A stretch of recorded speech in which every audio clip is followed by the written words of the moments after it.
Hey, up level 2, I'm back. I want to do a little follow-up video on all of the comments because at the very end it was hard to really see where the comments were. So I just want to come back on here and I really want to say you guys are amazing. What an incredible group. There's already like 470 comments and 1.2 thousand views from their group. You guys are so engaged, so amazing, and so I just want to really give a huge shout out to Ange and Nick. You guys, all your group is incredible, so I'm so honored. I'm so honored to be a part of just this incredibly positive and giving group. Okay, so I want to answer some of the questions that were in the comments. So let's see, we have Holly said, do you know, how do you know if you're meditating correctly?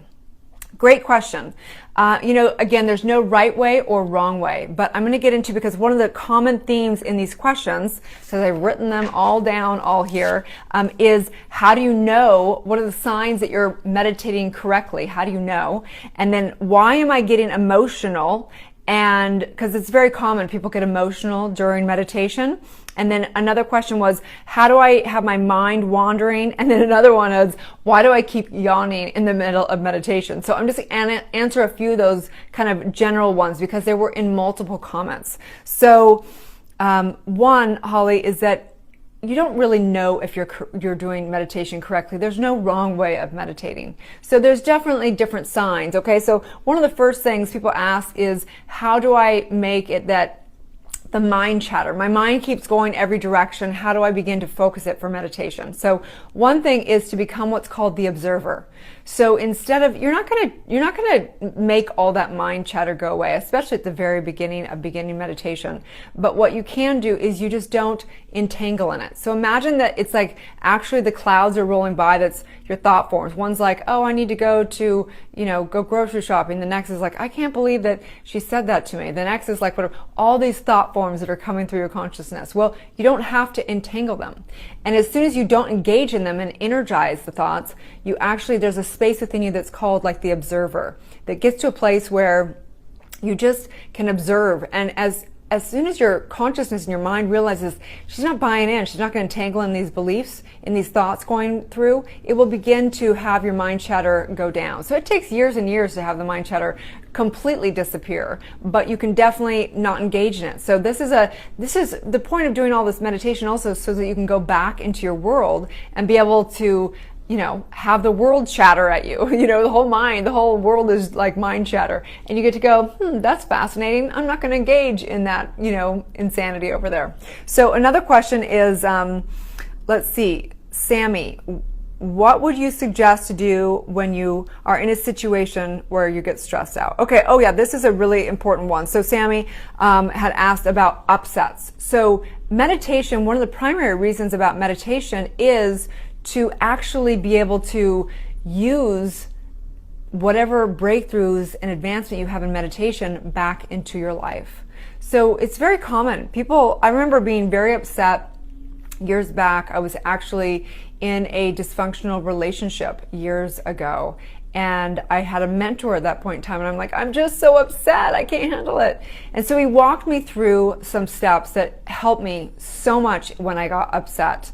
So one was just becoming aware of the upset, realizing that the moment that we put a positive or negative meaning on anything, we instantaneously have a negative or positive feeling in our body.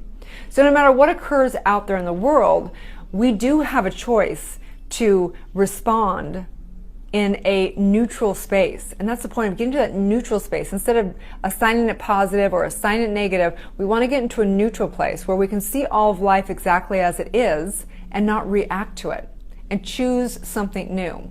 So for me, I remember at that point in my life, I realized, and I had to commit, I had to decide to say, I'm committed to being in peace within myself and living a non-dysfunctional life. And so what happened was I had to choose peace as first, my number one. And what I realized is that there were certain situations and certain people that couldn't be in my life for me to be able to have peace. But then other people were able to be, or sometimes I had to learn how to put a particular boundary on each relationship. So these are the things that you learn in meditation, because you learn how to neutralize the thoughts and how to get in that space that's beyond everything going on here in the physical realm. You get to be able to be in that neutral observing space so that when you go back into your world and there's some kind of incident or something happens that you would be upset with, you now can have the choice to go, yeah, I'm not going to just react to what just happened out there in the world. There's a little space between what occurs in life and your ability to react. And when you're able to live in that space, you're able to have power over your circumstances. You're able to be the cause over life and be able to create what you want. Okay, so next question. Samantha, will my concentration get better with meditation? Great question. Okay, so meditation, again, there's kind of two aspects, like a spectrum of meditation. One is emptying the mind into nothing, and the other is directing it into full concentration. So directing it into like mindfulness and emptying the mind to be able to receive the universal wisdom, you want to get into emptying the mind. Concentration is more about directing it through things like mantras and things like that. So directing it specifically over and over again to where you are you're zoned out and you're enjoying your meditation and yet you're still saying the mantra. So this is your full concentration area over here. Emptying the mind into a silent meditation is more about emptying all your limited beliefs, clearing out all the programming that you've ever had from your family, your friends, the culture, life, the movies, media, newspapers, whatever it is, and getting into a place where you're able to receive a higher level of consciousness from the cosmos. Okay, let's see, Luis, I'm feeling anxious and uncomfortable every time I try to meditate. Very normal, Luis. One thing I know for sure is that there's only one thing going on in life, and it is all designed for your awakening. So this is brilliant because all that anxious anxiety and all those thought forms is actually exactly what needs to be neutralized. So that anxiety, like a mentor said to me, the only way to the other side is through. And so all that anxiety, all that stuff needs to rise up. It's like coming to the surface through your soul so that you get to just be with it. And when you get really comfortable with being uncomfortable, life begins. Okay, so Stephanie, how do I do silent meditation? So I think I answered that a bit.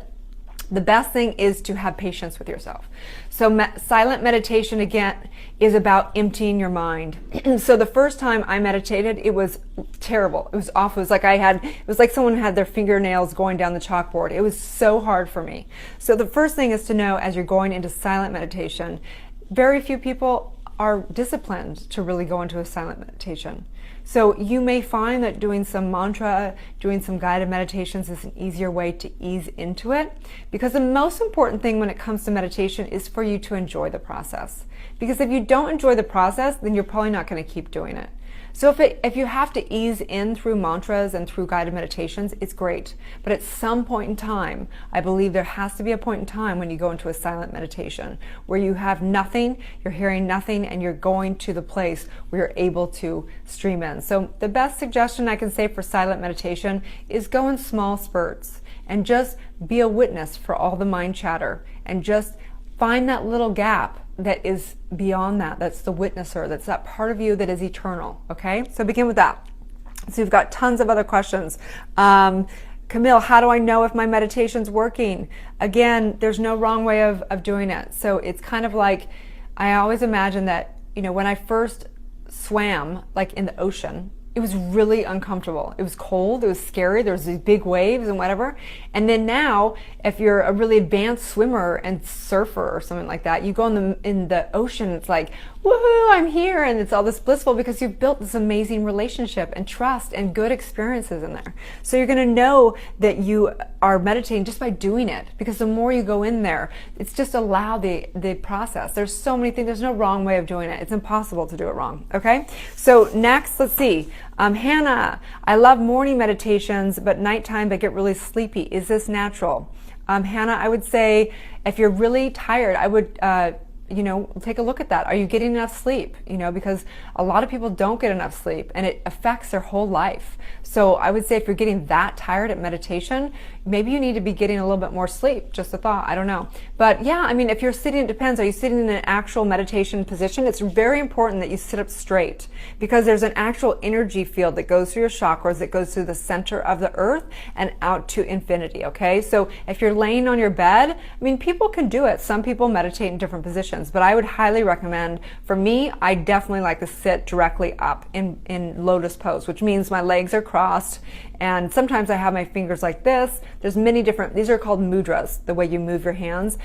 You can also just place them in your lap or put them on your knees face up or down, whichever. It's okay. You don't have to be, any way is okay. You can still have incredible epiphanies, incredible breakthroughs without doing some very specific regimented meditation. It's time in that relationship. So again, imagine it's like spending time with a dear friend. The more time you spend with them, the more rituals you have, the more celebrations, the more good times you have, the more you're going to just want to go back to that relationship. So that's what you're doing. You're building the relationship between you and your higher self. So just think of it that there's no wrong way of doing it. Okay. Let's see what else we got here. Let's see.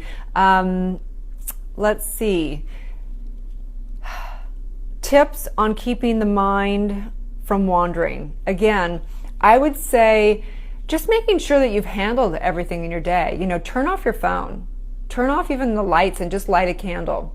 And make sure that you're holding a sacred space. And that's why I say doing it at the same time every day in the same place and making sure it's a sacred space where no one's going to bother you or interrupt you, because your mind is enough to deal with, let alone things out there. So just beginning to have whatever mind chatter is going on, just watch it. Just don't buy into it. And you may get off track. All of a sudden you find yourself in some thought and all of a sudden you're out here and in your to-do list tomorrow at the, on your computer, you're finding yourself mentally doing that. And all of a sudden you're like, okay, don't beat yourself up. Go, okay, I wandered off. No big deal. Come back to center. Come back to center. Come back to center. And eventually you're going to stop getting off track as much. Okay?